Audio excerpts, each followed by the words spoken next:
Alguma pergunta?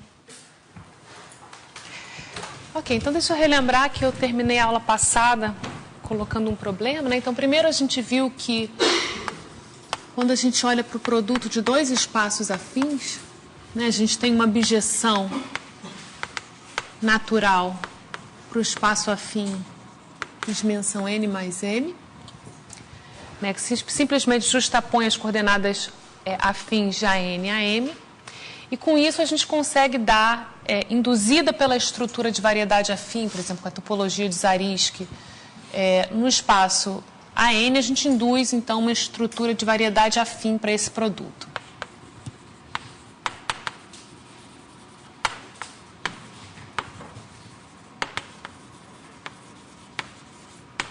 E mais ainda, as projeções nos dois fatores é um morfismo de variedades afins. E agora, lembrando aqui que a topologia induzida não é a topologia produto. Então, agora a gente quer, o próximo objetivo é dar uma estrutura de variedade projetiva ao produto de dois espaços projetivos.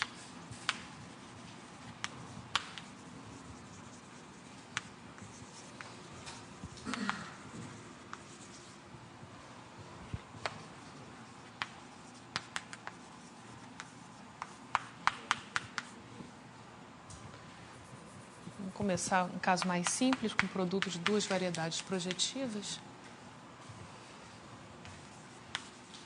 de forma que os dois as duas projeções sejam morfismos de variedades projetivas.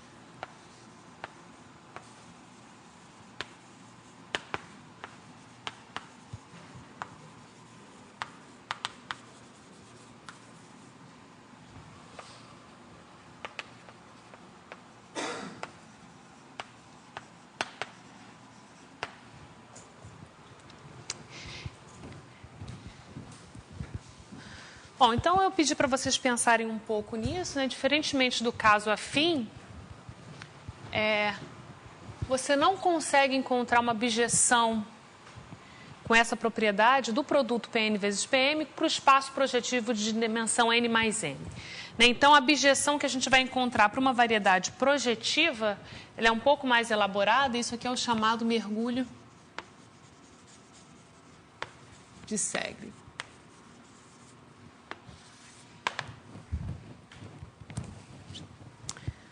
Ok, então a ideia é o seguinte, deixa eu fixar a notação, eu vou chamar as coordenadas projetivas de Pn, as coordenadas homogêneas, eu vou denotar por xi.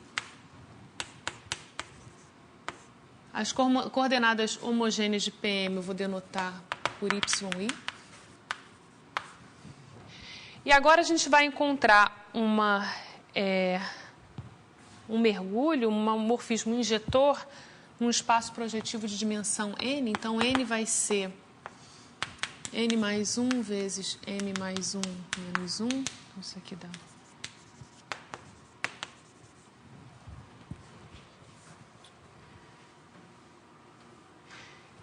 E a gente vai definir o mergulho de Segre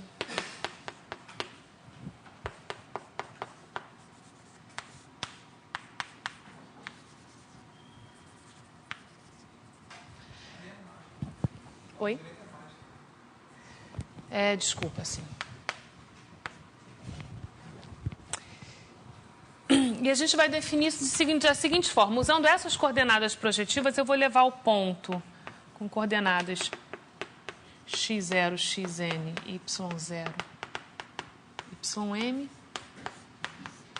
No ponto de Pn, com coordenadas dadas pelos produtos de todas essas coordenadas. Então, aqui vai aparecer x0, y0, x0, y1, x0, ym, assim por diante.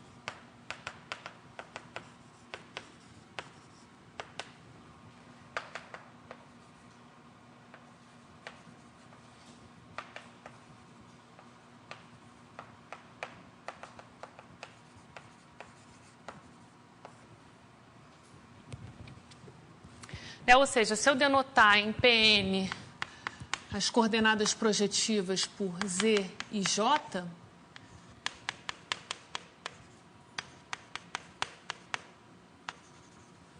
essa função S ela é dada por Z e J igual a XI. Deixa eu ver se é assim que eu quero colocar. XI vezes YJ. Ok, então, a primeira coisa, a gente tem que ver que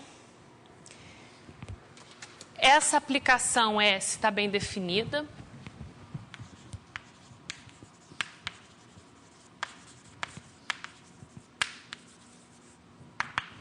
Então, primeira coisa, a gente tem que ver que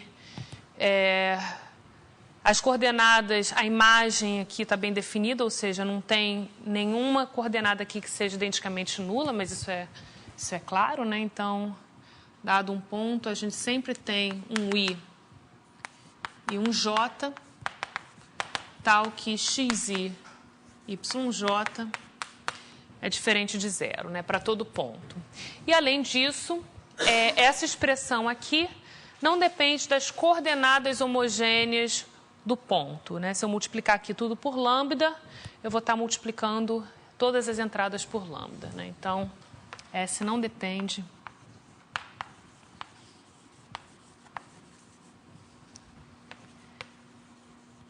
da escolha de coordenadas homogêneas.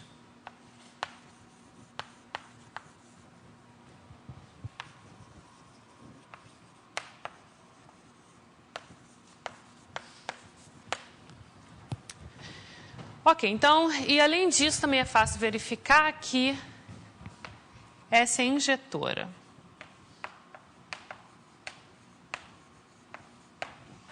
De fato, e a gente vai fazer isso agora, a gente vai calcular uma inversa, né? Dado um ponto, então, a gente consegue recuperar o ponto XY a partir de sua imagem, olhando simplesmente para uma coluna e uma linha. A gente recupera as coordenadas de X e de Y. Né? Então, de fato, a gente tem uma injeção. E agora o que a gente quer ver é o seguinte, a gente quer ver que a imagem do mergulho de Segre é um conjunto fechado de PN e a gente quer encontrar quais são as equações homogêneas que definem esse conjunto fechado. Então, deixa eu chamar de Z a imagem de PN vezes PN por esse mergulho.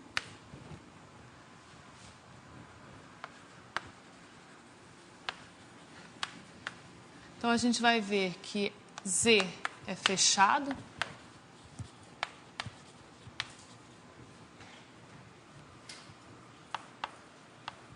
De PN. E se a gente denotar por π1 e π2 as duas projeções,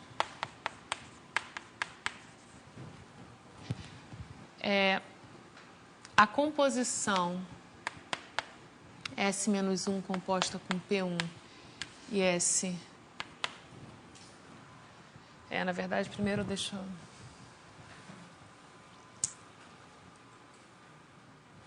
Certo.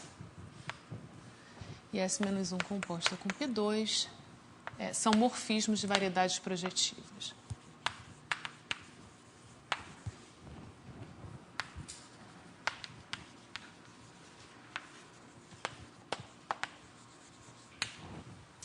Então, a gente vai fazer muito parecido com o que a gente fez na aula passada, quando a gente estudou o mergulho de Veronese.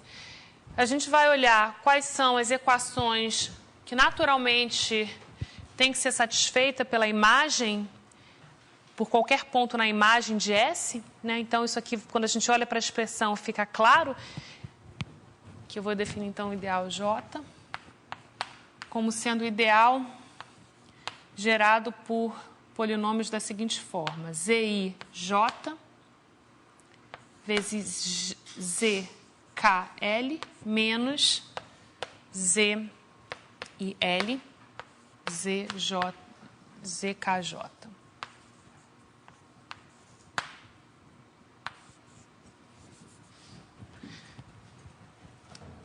Até isso aqui, sempre com o I.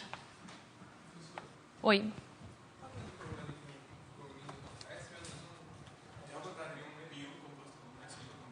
Ah, sim. Sim, eu estou simplesmente aqui, eu tenho esse mergulho S, que a gente vai mostrar, então, que a imagem é um fechado, e eu sou simplesmente olhando para os morfismos de Z, que é S-1 composto com as projeções. Então...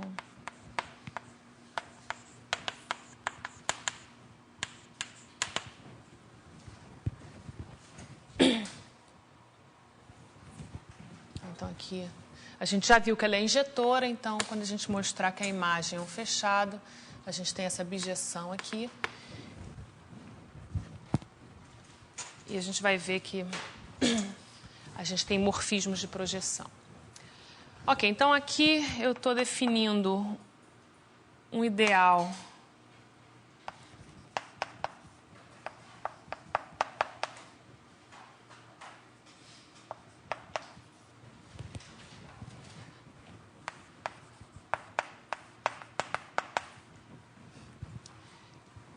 homogêneo, né? Então, é claro que Z está contido no conjunto fechado definido por J em Pn. E agora o que a gente quer ver é que, na verdade, a gente tem igualdade aqui. Bom, então, o que a gente tem que fazer? A gente simplesmente começa com um ponto A, coordenadas A e J, em Z de J. E a gente vai mostrar que ele está na imagem do mergulho de Segre. Então, alguma dessas coordenadas aqui vão ser diferentes de J. Então, vamos supor, sem perda,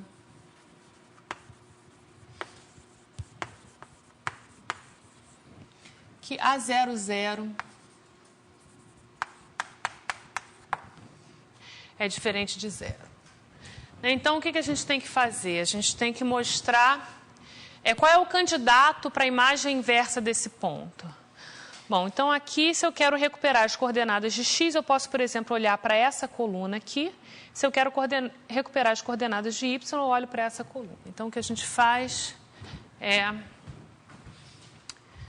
tomar BI como sendo... Então, eu quero recuperar as coordenadas de x, aí 0,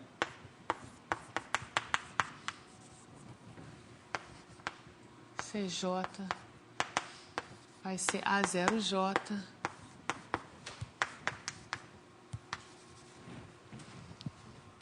e aí o que eu afirmo é que S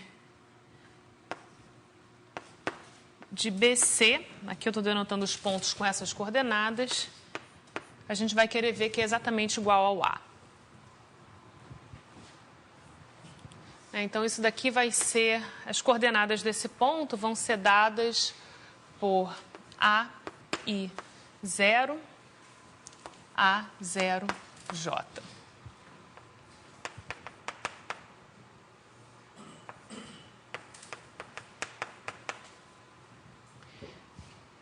Agora, repara que, como A pertence ao conjunto algébrico definido por J, ou seja, ele tem que satisfazer todas essas relações polinomiais, as coordenadas, então, isso daqui implica que, por exemplo, o AI0, A0J é igual ao A00, AIJ.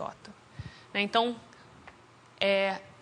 portanto, como o A00, por hipótese, é diferente de zero, esse ponto aqui é exatamente igual ao ponto AIJ.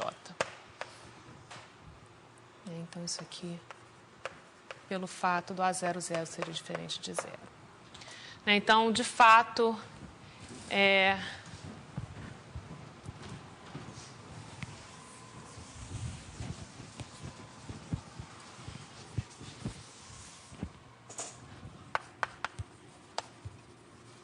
a imagem do mergulho de Segre é esse fechado, definido por aquele ideal. E, além disso, por exemplo, se eu quiser olhar para π1 composta S-1, de Z para Pn, isso daqui é definido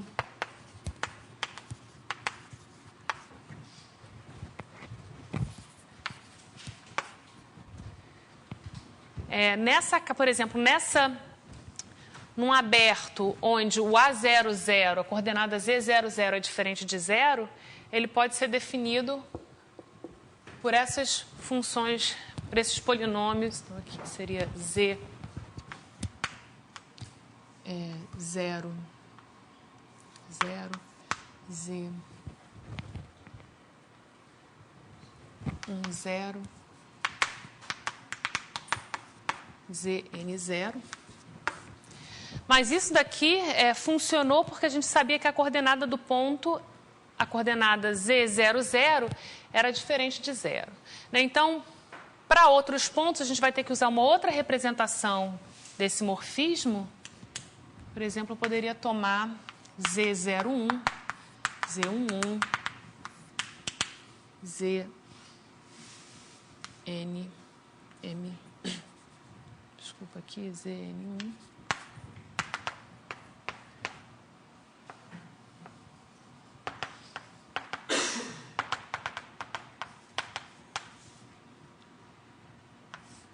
Então, isso aqui são várias representações para o mesmo morfismo, dependendo do ponto que você está interessado, né? Que você tem que garantir que pelo menos uma dessas coordenadas não se anula. E, analogamente, para outra projeção.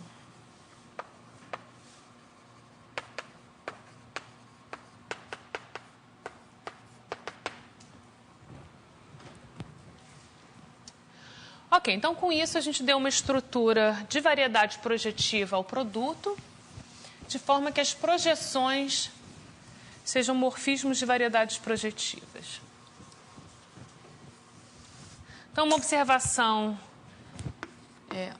trivial é de que se eu começo com x em Pn e y em Pn fechados, então a imagem pelo mergulho de Segre do produto x vezes y vai ser um fechado de Pn. Então, eu deixo como exercício vocês verificarem isso. Então, vocês têm que olhar para o ideal homogêneo que define x, ideal homogêneo que define y, e a partir disso construir um ideal homogêneo que defina a imagem do produto. Porém, como eu falei, a topologia, nesse caso também, a topologia induzida em Pn vezes Pm não é a topologia produto. Então, a topologia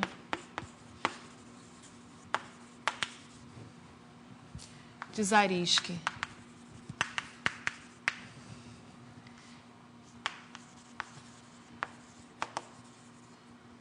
induzida por S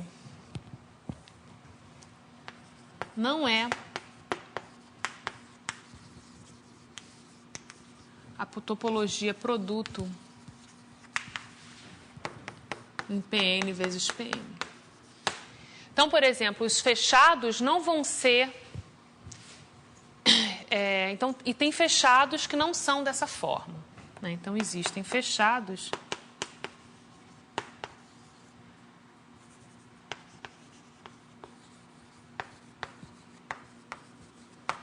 que não são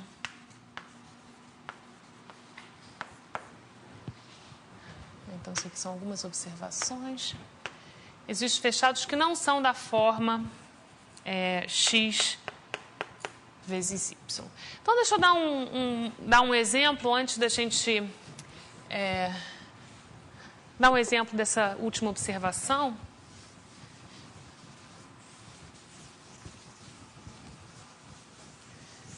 Que é um caso bem simples, que vamos olhar para o produto de P1 vezes P1.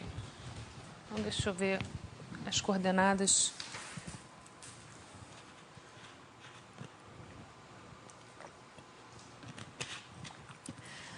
Ok, então, deixa eu tomar no primeiro fator coordenadas TS. Aqui vou chamar de lambda tal. E aqui eu tenho um mergulho de Segre que vai em P3, né, que leva, então, um ponto com essas coordenadas. No ponto com coordenadas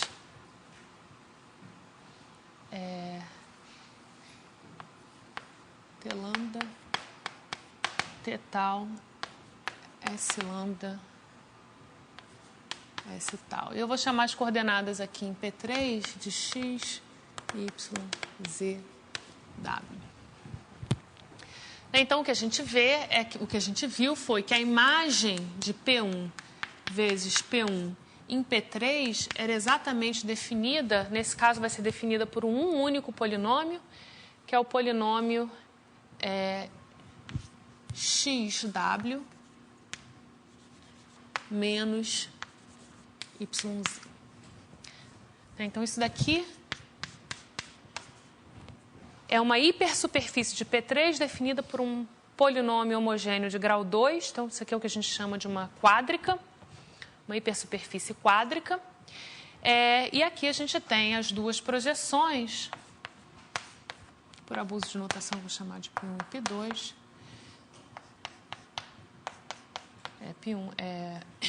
Essa projeção é dada em coordenadas simplesmente por exemplo, Y. Não preciso das coordenadas aqui. Então, repara, vamos ver quem são. Então, a gente tem uma quádrica dentro de P3 com essas duas projeções. E vamos olhar agora para ver quem é a fibra, por exemplo, da primeira projeção de um ponto com coordenadas AB.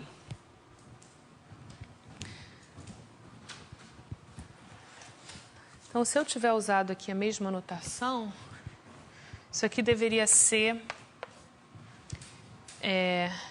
AW menos BY. E, então, o ideal vai ser gerado por duas formas lineares.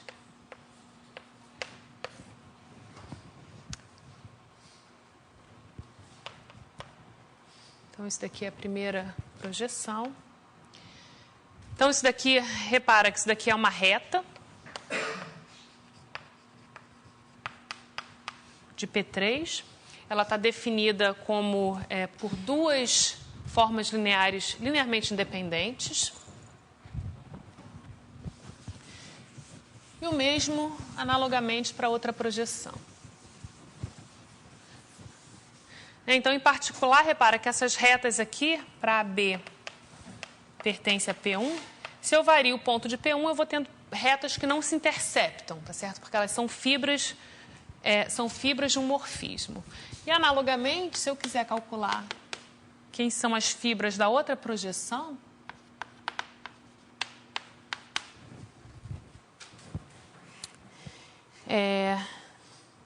a equação que eu encontrei aqui, se eu tivesse usado a mesma notação, então isso daqui vai ser, de novo, uma reta definida por duas formas lineares, agora essas formas aqui.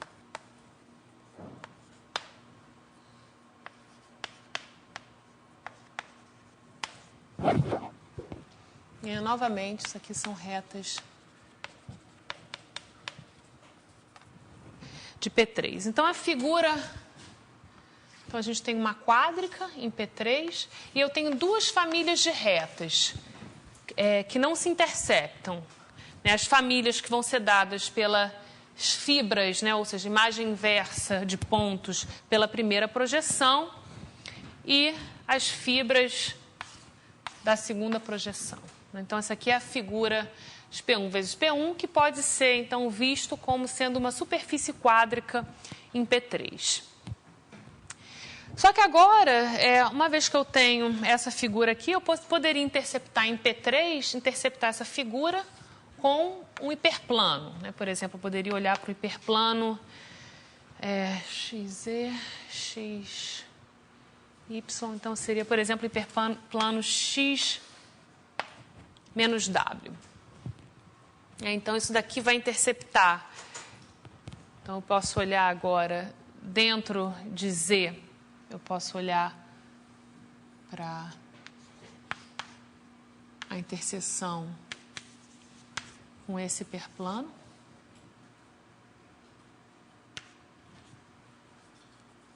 Vou chamar isso aqui, então, de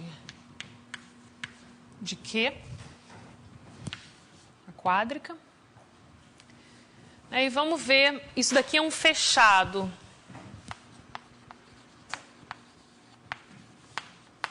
De Q, que não é da forma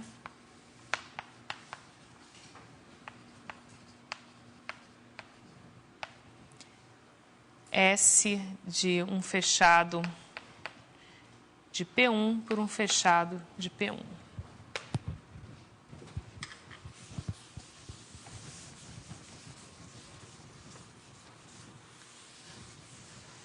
Aí, o que é essa interseção aqui? Eu afirmo que isso daqui vai ser uma curva.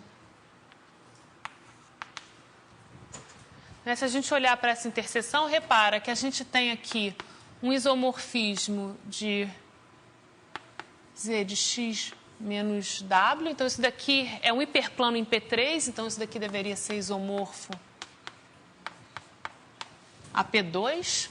E, de fato, o isomorfismo é simplesmente esquecer a última coordenada homogênea, que pode ser recuperada por x, Então, isso aqui é x, y, z.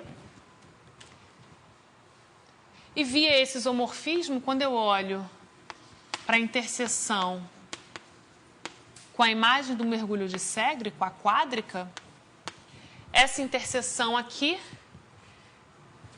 então, quando eu olho para a equação de Q, eu estou fazendo x igual a W, então isso daqui vai ser, aqui dentro vai ser dada por Z de x2 menos YZ. Então, isso daqui vai ser uma cônica nesse P2. Ok, então isso aqui foi só um exemplo, e o que a gente quer fazer agora é o seguinte. Então, quais são os fechados em Pn vezes Pm? Bom, a gente mergulha o Pn vezes Pm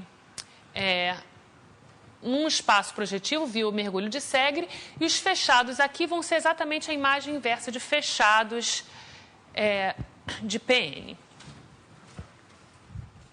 Só que a gente quer caracterizar esses fechados sem precisar toda hora olhar para o mergulho de Segre de Pn vezes Pm.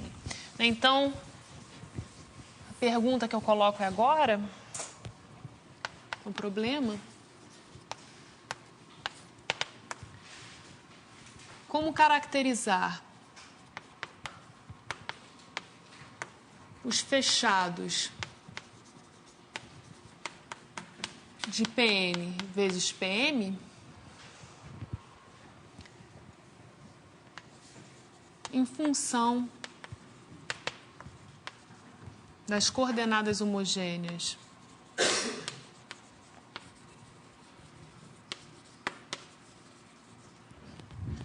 x0, yi e xi.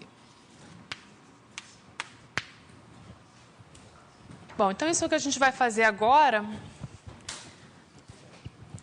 Olhar para conjuntos em Pn e Pm definidos por meio dessas coordenadas homogêneas e determinar se esses conjuntos são fechados ou não.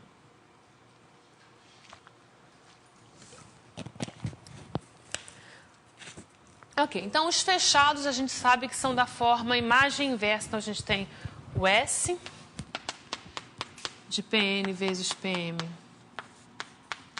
em Pn.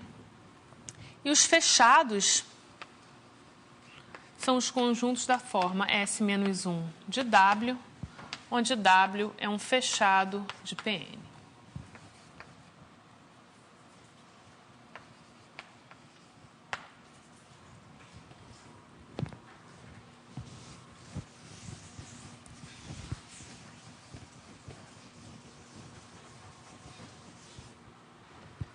Bom, um fechado de Pn vai ser o conjunto de zeros de um ideal homogêneo, que vai ser definido por um certo número de polinômios homogêneos.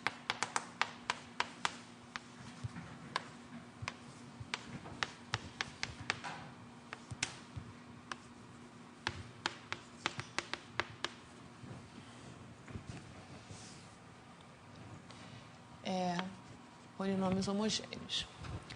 Lembrando que aqui esse S ele é dada por Z e J igual a XI, YJ. Ok, então quem vai ser a imagem inversa de W? Então vamos pegar um ponto. Se eu tenho um ponto com coordenadas x e y em Pn vezes Pm, quando que eu sei que o S de xy pertence a W? Bom, isso vale se somente se eu tenho Fi de xi YJ igual a zero. Talvez eu deva colocar aqui FL para qualquer L. Agora, o que é isso daqui? Deixa eu chamar isso daqui de G. Então, agora eu estou pensando em G. Então, deixa eu chamar de GL, FL de XI, XJ, YJ. Isso agora é um polinômio homogêneo nas variáveis XI e YI.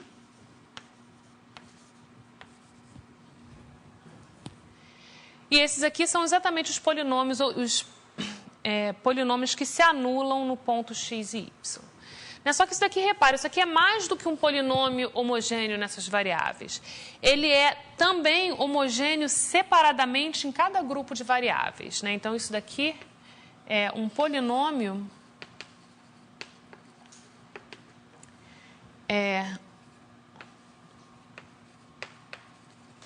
homogêneo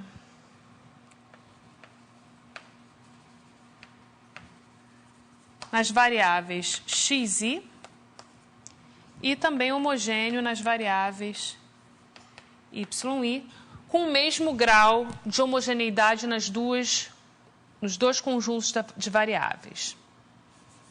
Então,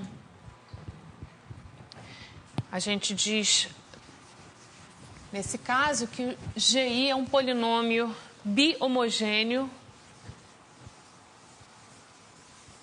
Então, esse GL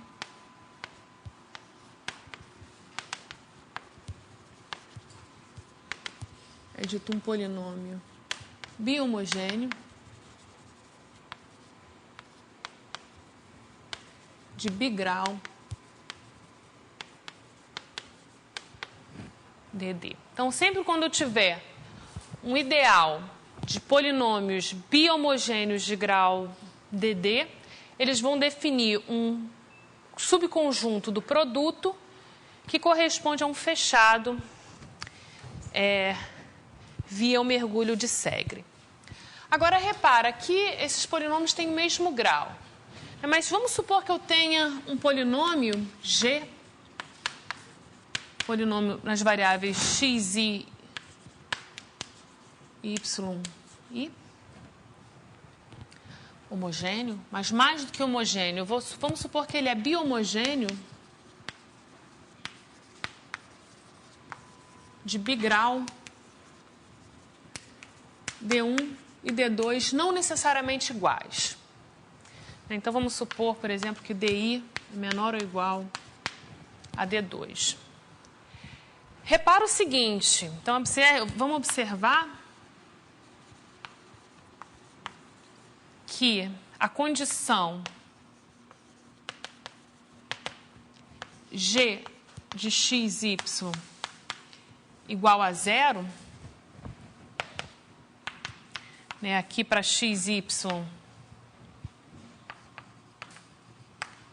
um ponto de Pn vezes Pm, essa condição faz sentido. Então, essa condição está bem definida.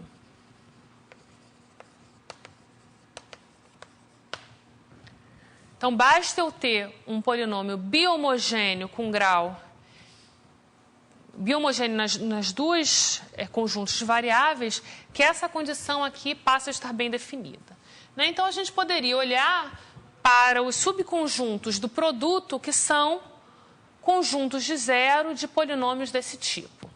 Né? Então, parece que a gente está exigindo, a gente está permitindo mais conjuntos do que esses que estão aparecendo dessa forma. Mas agora a gente vai ver que não é o caso. Então, vamos observar o seguinte.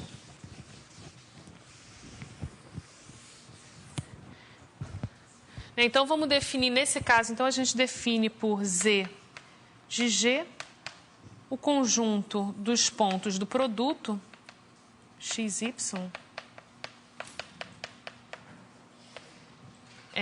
tais que G de XY é igual a zero. Então, isso daqui está definido sempre quando eu tenho um polinômio bi-homogêneo. Mas observa o seguinte, que Z de G, na verdade, vou reescrever ele de outra forma. Então, esse polinômio aqui é bi-homogêneo de grau D1 e D2. Então, eu vou transformar, tem várias maneiras de transformar isso num polinômio homogêneo de mesmo bigrau D2, D2. Né? Então, o que eu posso fazer é, por exemplo, tomar x0 D2 menos D1 G até xn D2 menos D1 G. Esses polinômios xi D2 menos D1 G são bi-homogêneos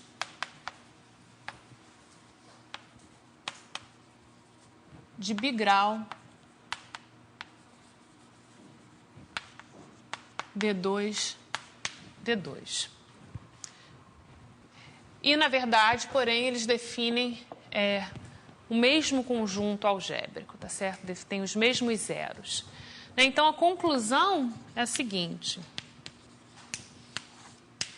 A conclusão é que um subconjunto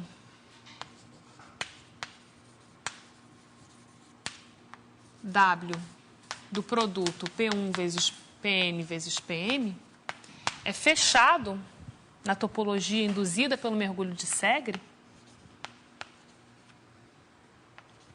se somente se W é o conjunto de zeros de um certo número finito de polinômios que são bi-homogêneos nas variáveis x e y.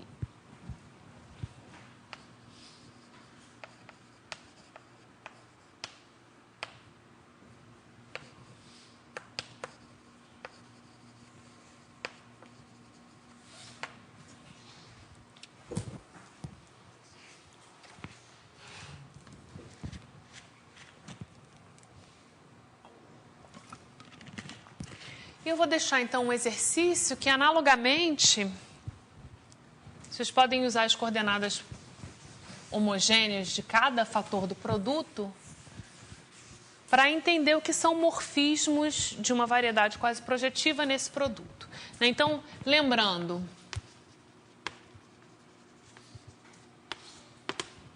deixa eu fixar x em algum espaço projetivo Pn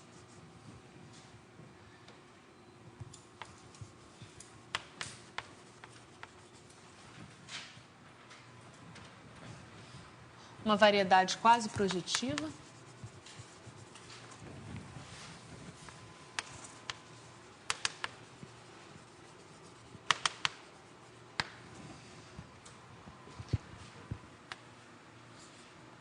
Então, um morfismo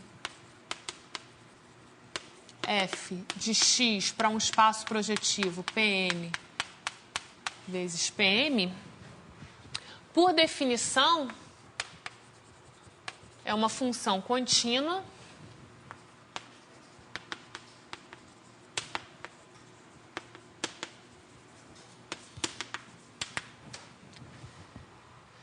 tal que, para cada aberto V desse produto,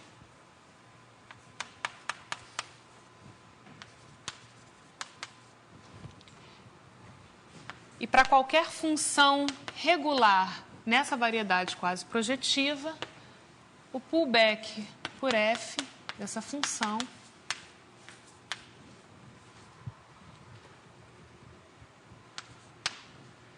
é uma função regular na imagem inversa de V, que também é uma variedade quase projetiva. Então, isso daqui era a definição de morfismo que funciona para qualquer variedade quase projetiva. O que a gente viu? A gente viu que quando, por exemplo, o contradomínio era Pn, dar um morfismo equivalia a, para cada ponto, dar n mais 1 polinômios homogêneos no mesmo grau que representasse essa função. Então, nesse caso aqui, eu vou deixar como exercício vocês caracterizarem os morfismos para Pn vezes Pm em termos das coordenadas homogêneas aí, né? Então, o que você tem que... O que você precisa para definir um morfismo? Então, caracterizar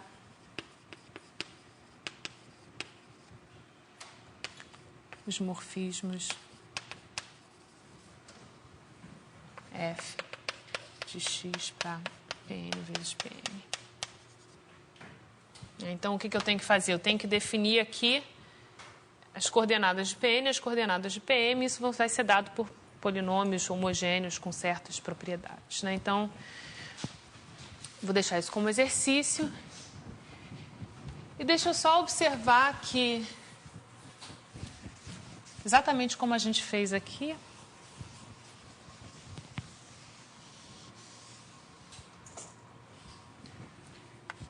analogamente,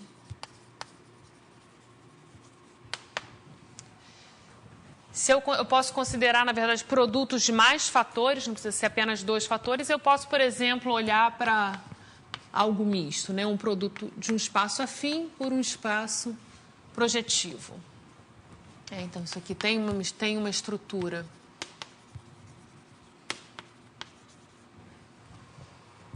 de variedade quase projetiva.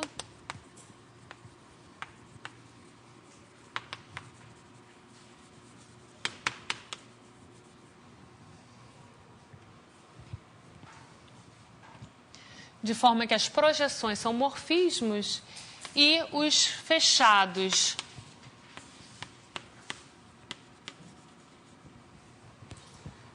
dessa variedade quase projetiva, em termos das coordenadas afim, então aqui eu vou chamar de x1 até xn e y0 até ym, em termos dessas coordenadas projetivas, os fechados desse produto são os conjuntos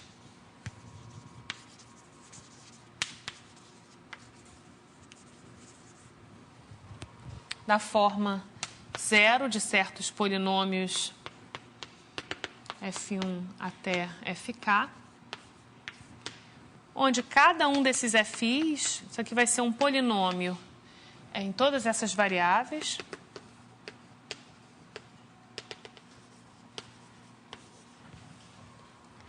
que sejam homogêneos nas variáveis y e i.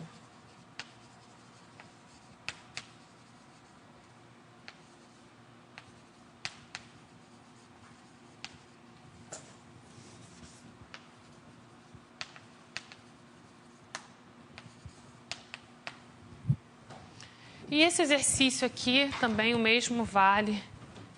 Então, aqui o mesmo para morfismos de x em AN vezes PM.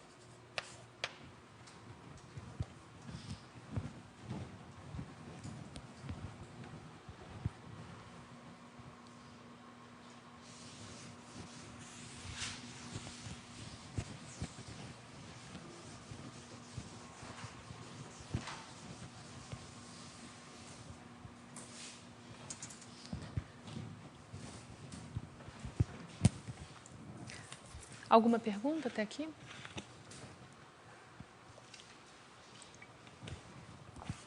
Ok, então o que a gente vai fazer agora é definir, vou explicar uma construção que é muito importante, que são as explosões.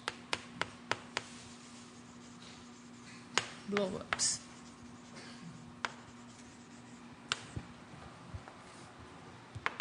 Então, eu vou começar com um caso mais simples. Eu vou definir o blow-up de um espaço afim a N em um ponto. Vou chamar o ponto com coordenadas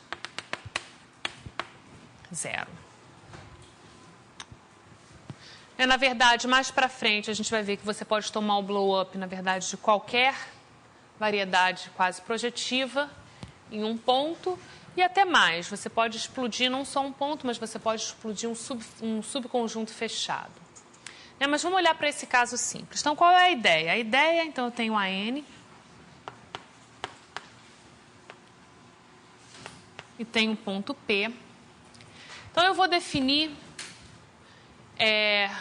o blow-up de AN no ponto P. Isso vai ser eu quero que seja uma variedade quase projetiva com a seguinte propriedade.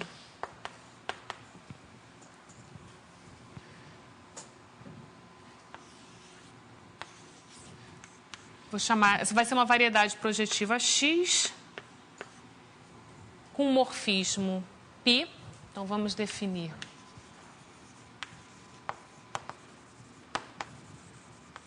uma variedade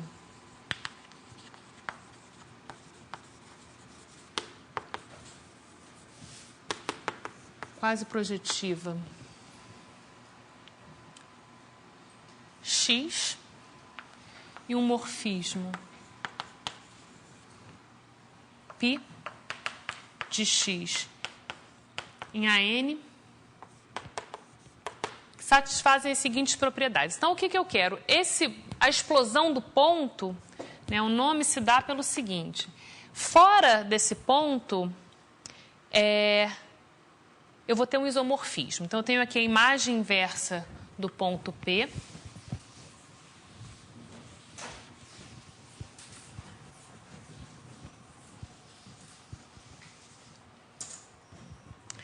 Então, eu posso olhar para a imagem inversa do ponto P, que eu vou chamar de E. Em geral, a gente chama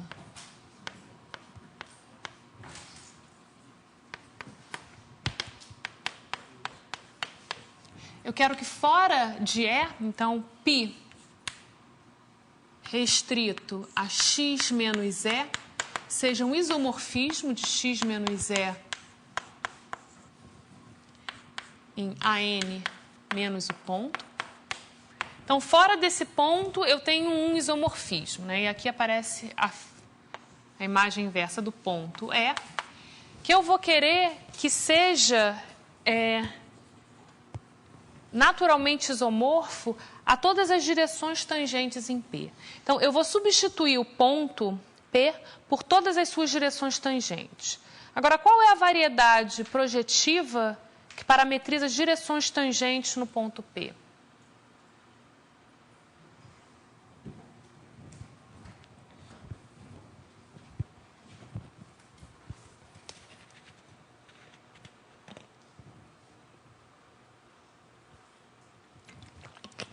As direções tangentes no ponto P são dadas exatamente pelas retas que passam por P, tá certo?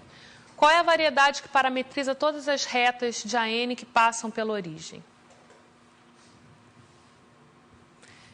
Vai ser exatamente Pn menos 1, tá certo? Então, eu quero que isso daqui seja igual a P n menos 1.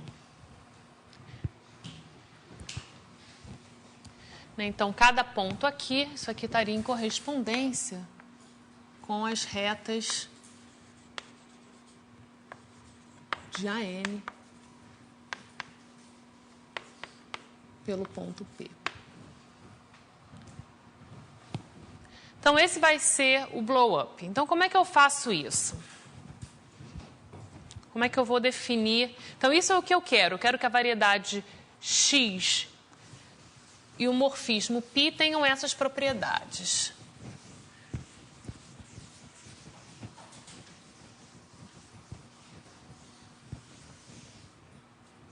Bom, então, como que eu vou fazer isso formalmente? Eu vou definir...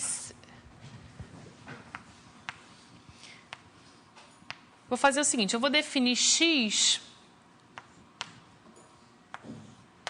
Vai ser definida como conjunto de zeros em AN vezes Pn menos 1. Então, aqui eu estou supondo sempre que n é maior ou igual a 2, né? Senão não tem muito interesse. Então, aqui eu vou olhar para x como estando em AN vezes Pn, e para cada ponto de AN, a imagem inversa vai ser, bom, o ponto de AN correspondente e a imagem em Pn menos 1. Né? Então, o que eu vou querer fazer é dizer que xi é igual a yi. Isso é o que eu gostaria de escrever aqui com coordenadas afins. x1, xn. Aqui eu vou chamar as coordenadas projetivas, nesse caso aqui, de y1, yn, só para facilitar a notação. Então, isso daqui é o que eu gostaria de dizer, né, que a coordenada xi é igual à coordenada yi. Mas isso daqui não faz sentido nesse produto. A gente viu que os fechados aqui têm que ser dados por polinômios homogêneos nos yi's. Então, o que a gente faz é olhar para polinômios da seguinte forma. Xi yj menos xj yi. Então, isso daqui define um fechado. Eu tenho aqui as duas projeções π1 para n, Pn menos 1. E eu tenho o morfismo π, vai ser dado simplesmente como sendo a restrição de π1 a x.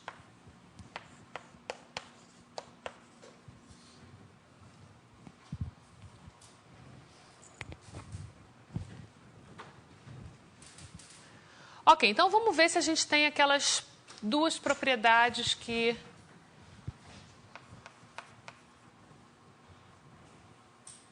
eu estou querendo do blow-up.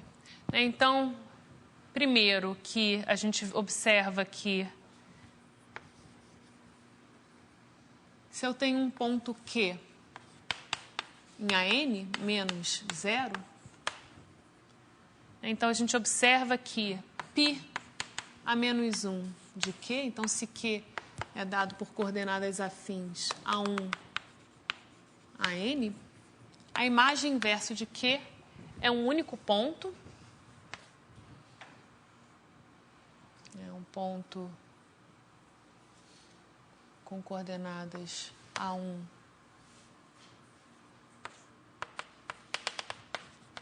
a N, A1 a N. Na verdade, a gente tem um inverso. Então, deixa eu escrever. Então, o que a gente obtém aqui, a gente tem π a menos 1 de AN menos 0 em x menos 0. Simplesmente dada por x1, xn x1, xn. Então, faz parte desse exercício aqui vocês verificarem que isso daqui, de fato, define um morfismo para AN vezes Pn menos 1, essa expressão aqui. E isso vai dar uma inversa para o π naquele aberto ali. E a gente observa que o E, que é a imagem inversa do ponto P,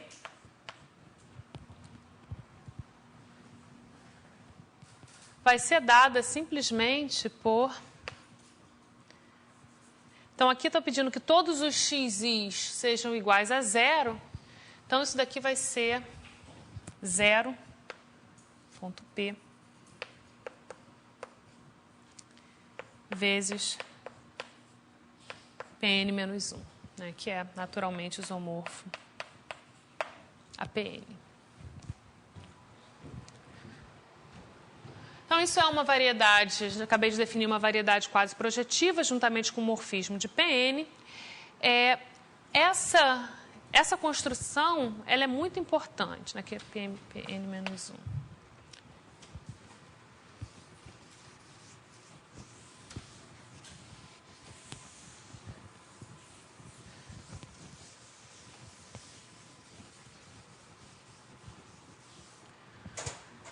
No seguinte sentido, vamos supor que eu tenho...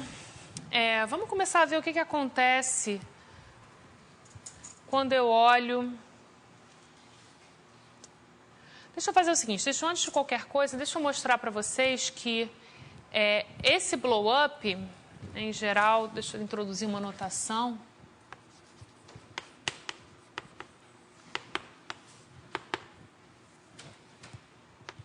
Esse x a gente vai estar chamando de blow-up de AN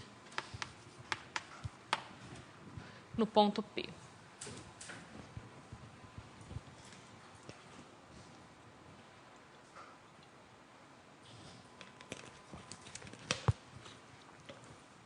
Vamos olhar para para certos abertos de x, abertos do blow-up, que vão ser bastante convenientes para se fazer conta. Então, eu vou olhar, isso aqui está dentro de AN vezes Pn menos 1, coordenadas x1, xn, y1, yn. E agora eu vou olhar para certos abertos, que eu vou chamar de xi, que vai ser x interseção o aberto yi diferente de zero. Bom, deixa eu fazer isso, por exemplo, para o caso de x igual a zero. Então, vamos descrever quem é o x0, por exemplo.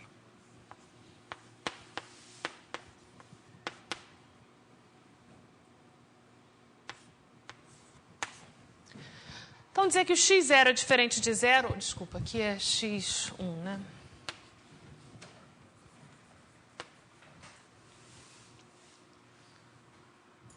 Então, dizer que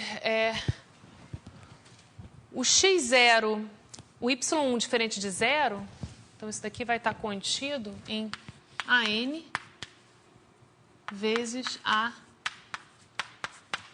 n menos 1. Né? Aqui eu estou tomando coordenadas x1, xn, e aqui eu vou estar tomando coordenadas,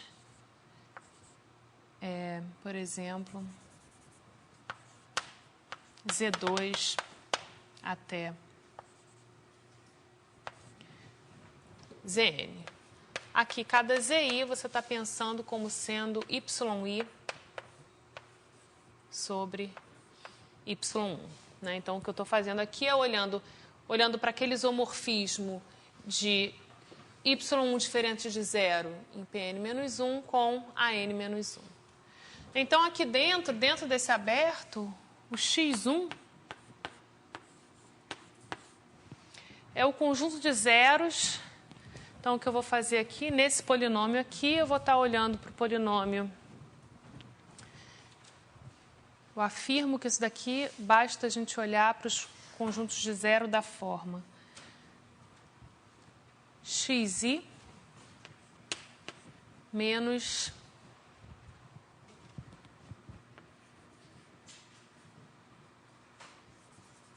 então aqui eu vou dividir tudo por y0 x0 zi.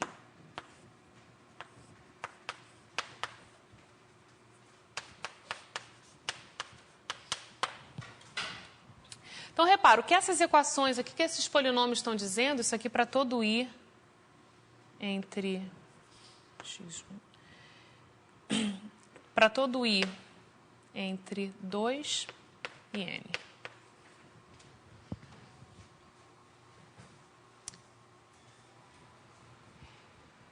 E repara, o que isso daqui está dizendo para a gente é que xi é igual a x1 zi.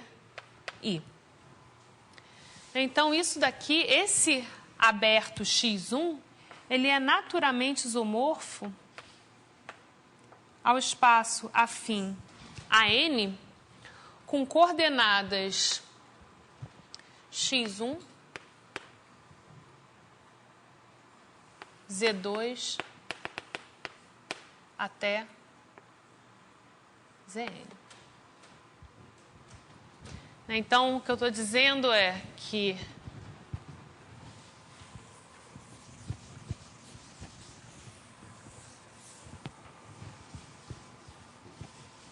o que eu fiz, então, foi escrever o blow-up de AN no ponto P como sendo união de I igual a 1 até N de um aberto xi isomorfo a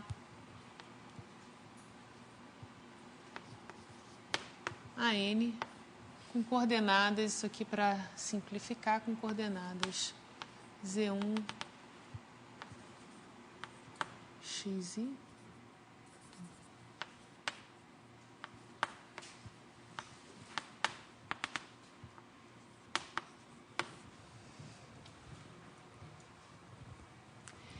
e o morfismo π restrito a cada aberto xi, então de xi para AN, vai ser dado por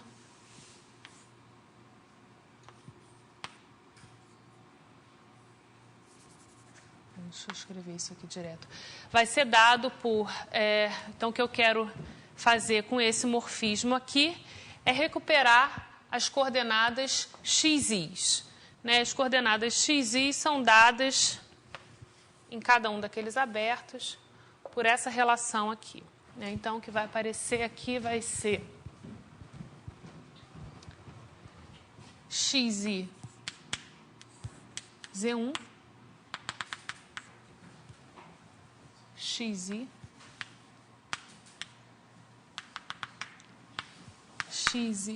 zn. Bom, e vamos ver aqui, vamos chamar isso aqui de π. Observa que a imagem inversa então, aqui está com coordenadas. Desculpa, é isso que eu estou fazendo? Certo. Quando eu olho para a imagem inversa, por exemplo, do ponto com coordenadas 0, o que eu vou ter é exatamente a coordenada zi igual a 0.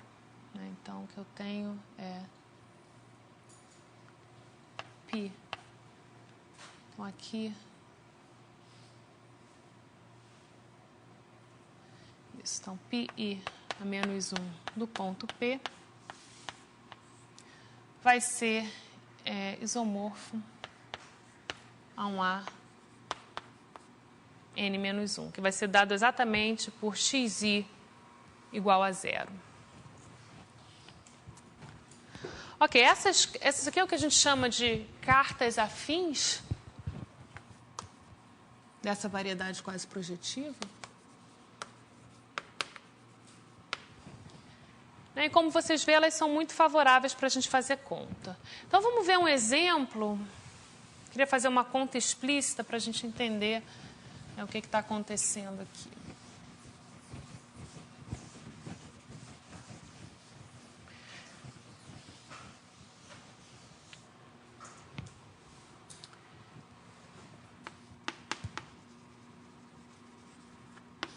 Então, vamos começar com um caso bem simples, com A2, com coordenadas x, y. Tomar o ponto P com coordenadas 0, 0. E vou olhar aqui, desenhando dessa forma, x, que é o blow-up de A2 no ponto P. O morfismo de projeção π. Então, novamente, isso daqui está contido no espaço afim A2, com coordenadas x, y. P1, com coordenadas T, S. Isso vai ser dado, então,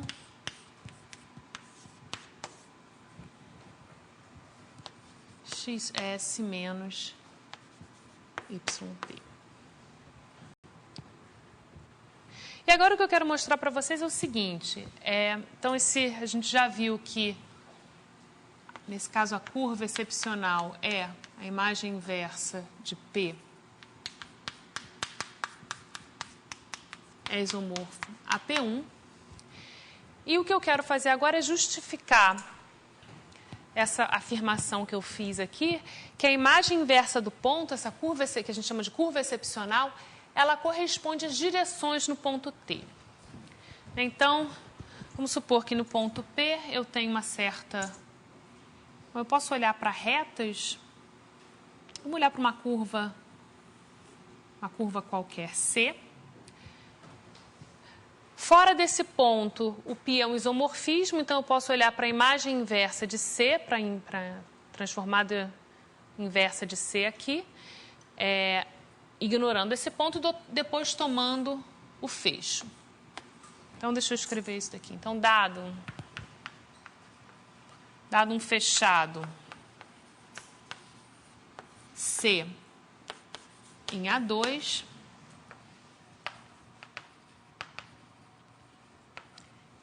definimos a transformada estrita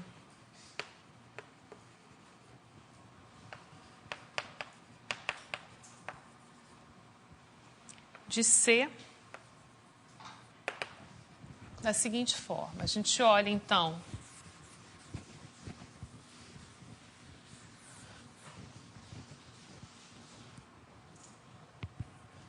para C menos o ponto P. Se eu tirar o ponto P, o π se torna um isomorfismo. Então, eu posso olhar para π restrito a x menos e. Isso agora é um isomorfismo, então eu olho para a imagem inversa disso daqui e depois eu tomo o fecho. Então, isso daqui é o que eu chamo da transformada estrita de C em x. Então, o que eu estou fazendo estou olhando para a imagem inversa de C menos o ponto.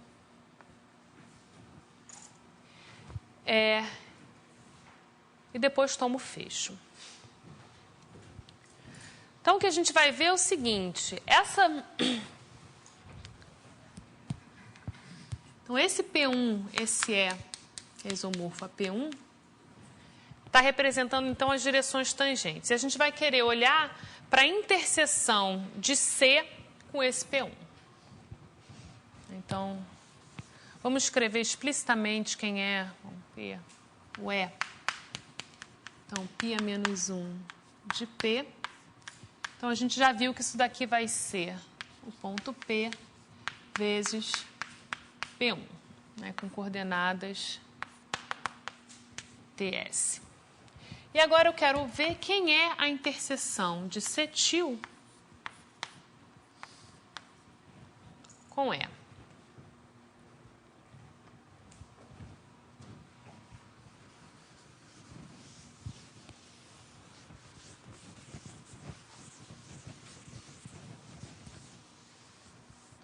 Ok, então vamos começar com um caso muito simples em que C é uma reta.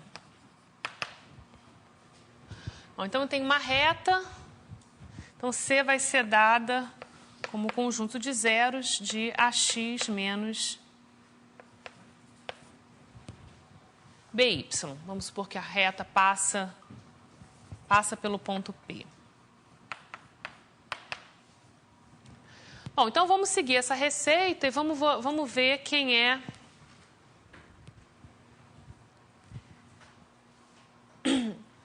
a imagem inversa de C. Então, por exemplo, eu posso olhar para cartas afins. Então, vamos ver aqui. Vamos olhar para X.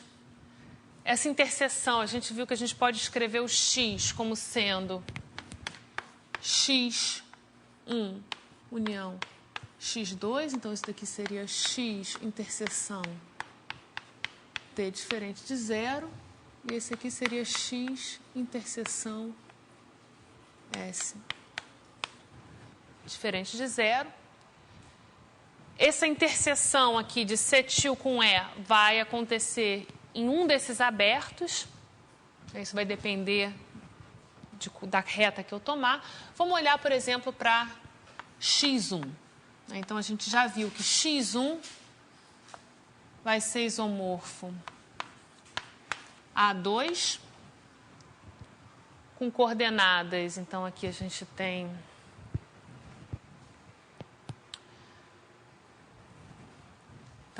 S, aqui eu estou tomando T diferente de zero. Então, Y é igual a X Y'. Deixa eu chamar isso aqui de...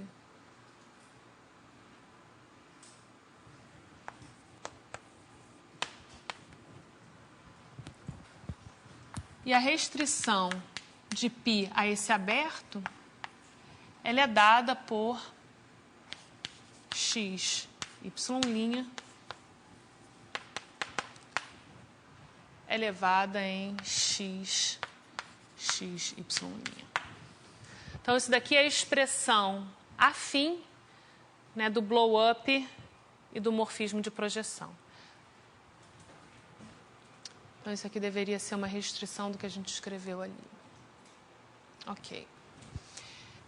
Então, aqui a gente tem... Se a gente restringir a x1 menos E, o E aqui vai ser dado por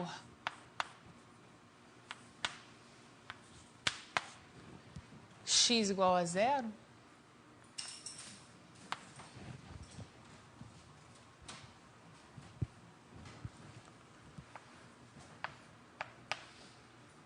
Então, isso daqui a menos 1, então isso aqui vai de A2 menos o ponto P em A2, que vai levar um ponto com coordenadas x, y, no ponto com coordenadas x, y sobre x. Na verdade, aqui não é exatamente o P. Né? Se eu observar aqui a imagem de x1, então aqui eu tomando a imagem de x1, deixa eu ver, vamos ver o que vai... Eu afirmo que isso daqui vai ser x menos e de x.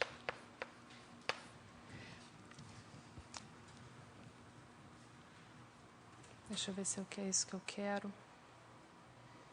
Isso daqui não está definido quando x igual a 0.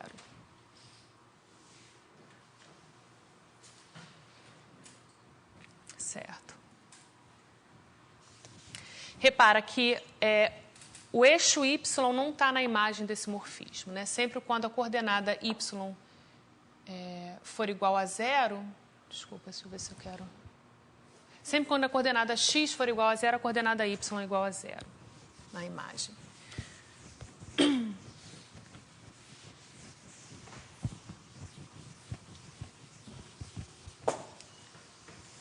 Então, aqui está a expressão dessa inversa naquele aberto. Então, quero agora olhar para essa curva aqui. Então, C agora vai ser dada por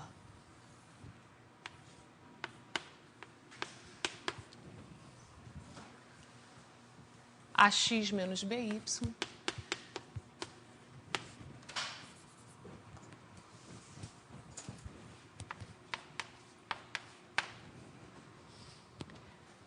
E vamos supor aqui, justamente, como aqui a reta x igual a 0 não está na imagem desse aberto x1, nesse caso a gente teria que olhar para x2, vamos supor aqui que o b é diferente de 0. Então, se o b fosse igual a 0, em vez de olhar para essa carta aqui, a gente teria que olhar para a carta x2. Ok, então agora quem vai ser... Vamos ver quem é a imagem inversa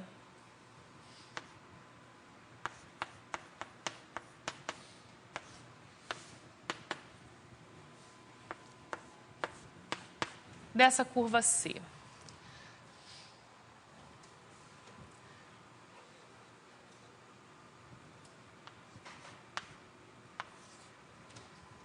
Então, vamos olhar para a expressão de C, que é essa daqui,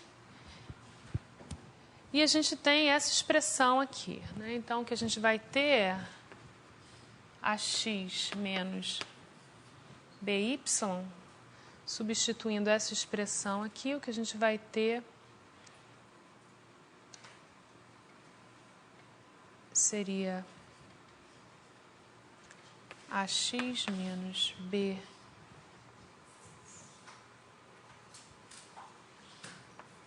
YX. Então, a gente teria... Deixa eu ver se é isso que eu quero fazer.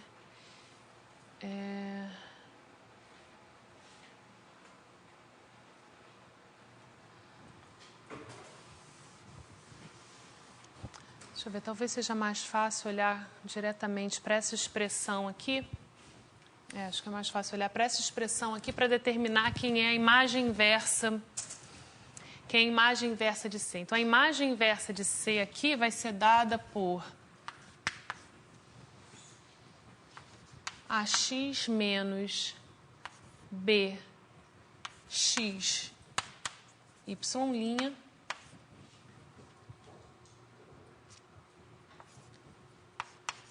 naquele aberto afim x1. Isso. Agora, repara, esse polinômio aqui é um polinômio redutível, né? Então, isso daqui é a união de z de x com z de a menos b y'. Tá certo?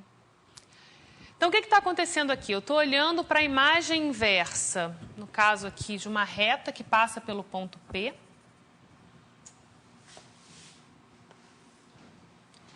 Quando eu olho para a imagem inversa dessa reta, ali eu não tirei o ponto P, eu olhei para a imagem inversa, o que vai aparecer? Como a reta passa pelo ponto P, toda essa curva excepcional, todo esse E, vai aparecer na imagem inversa, além da outra componente que é que nos interessa, que é o que eu chamei de transformada estrita. Então, isso a gente está vendo aqui nessa expressão. A imagem inversa de C é esse fechado de x1, que se decompõe com uma união de z de x, que era exatamente a curva excepcional, o E, imagem inversa do ponto, união esse fechado aqui, e esse aqui é exatamente a transformada estrita de C. Com isso, a gente observa que a interseção de C com E, né, olhando para E como sendo isomorfa a P1, esse ponto de interseção aqui vai ser exatamente o ponto com coordenadas 0, vai ser o ponto com coordenadas, então a gente quer A menos BY'. Então, aqui vai aparecer exatamente, aqui a gente está fazendo T igual a 1, então vai ser T igual a 1 e o Y' vai ser AB. Ou seja, BA. Então, se eu variar aqui a inclinação dessa reta pela origem, ou seja, se eu variar o A e o B, eu vou estar exatamente variando os pontos de interseção com a reta excepcional, né? Então, realmente, esse P1 aqui que aparece na imagem inversa do ponto, ele está parametrizando as direções tangentes ao ponto P. Então, a gente fez essa conta aqui para uma reta, mas vocês podem fazer em casa, começar com uma equação, por exemplo, de uma cônica ou de uma curva qualquer, passando pelo ponto P, e vocês vão ver que a interseção da transformada estrita com a reta excepcional é o ponto que corresponde àquela direção tangente. Então, a gente vai discutir isso mais na próxima aula, mas deixa eu só fazer uma observação, que essa construção aqui é muito importante, por exemplo, para o problema de dessingularização. Então, eu poderia começar em A2 com uma curva dada, por exemplo, por essa equação aqui. Y2 menos x2, x mais 1. Então, deixa eu fazer só o desenho esquemático dessa curva. Então, isso daqui vai ser uma curva que vai ter uma singularidade na origem. E o que acontece quando eu olho para a transformada estrita dessa curva? Fora desse ponto, nada vai acontecer. Esse aqui é o ponto P. Mas a transformada estrita da curva vai interceptar a reta excepcional em dois pontos, correspondendo exatamente a essas duas direções tangentes aqui.